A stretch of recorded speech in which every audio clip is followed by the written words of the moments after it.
Okay, so I'm supposed to pretend like I know what I'm doing and instruct you. Please walk us through. So first, this is the atuete batter for the wrap, and you have to cover it and flatten it like a pancake. Di ba may ano tayo? Ito, no? You can use the roll. Actually, your top is perfect for empanada. Yes, I'm channeling spice in my wardrobe. Ano ba yung atuete? Spice? Or herb? Spice. Spice, okay. Yeah. Okay. Maspa. Yeah. It's gotta be thin. Don't be shy. Yeah. Put some muscle in your hustle. Hustle behind this muscle. May grading tayo dito. It's a bit of a shoulder workout.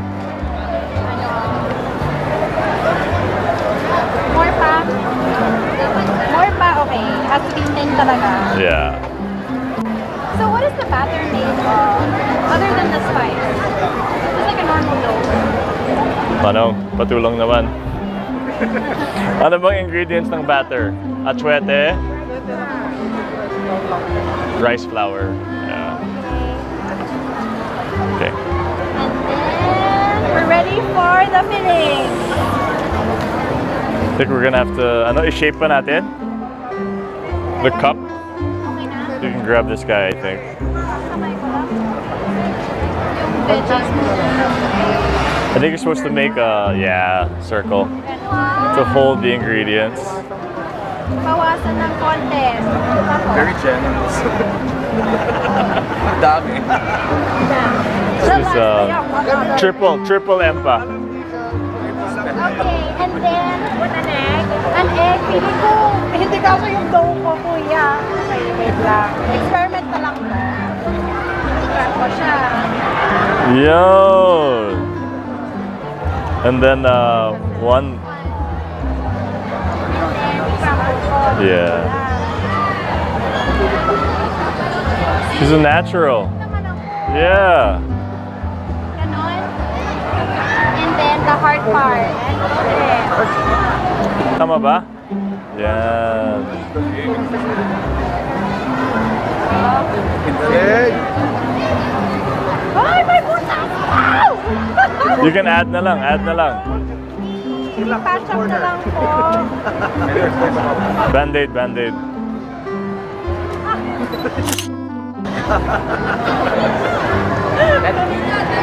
Okay, and then make it beautiful.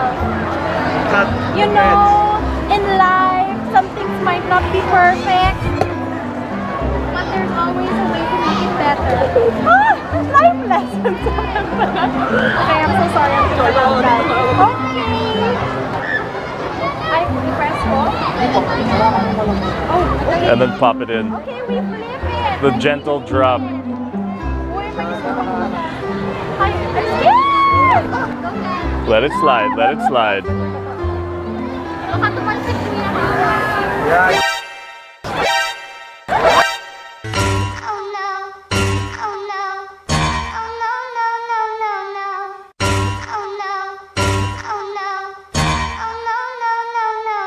Oh! Congratulations!